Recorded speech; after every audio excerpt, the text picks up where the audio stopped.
প্রচন্ড ঢেউ, ঢেউর মাঝখানে আমরা আসছি মাছ ধরতে। অনেক সুন্দর একটা খেলা হলো, দেখা যাক কি পাওয়া যায়। আশা করি অনেক বড় একটা মাছ পাবো এবার। হ্যাঁ, বিশাল বড়। আমাদের মাসুম ভাই দিছে। সাগর পায়ে আইলেই মন ভালো হয়। যে ঢেউ বালু এগুলো দেখলে আর কিছুই থাকে না। আয় আয় আয় আয় আয় একটা এসে এসে এসে এসে এসে এসে এসে আইছে আইছে আইছে আইছে কাকে আইছে? এই যে দুইটা আইছে, দুইটা আইছে। এই যে দেখেন কত সুন্দর মাছ আমরা পেয়েছি।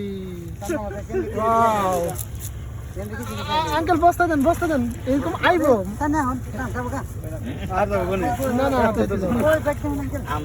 মাছ জায়গা দিকে তেল তো মাছ মারাই সুন্দর মাছ। আমার বিশ্বাস ছিল না যে মাছ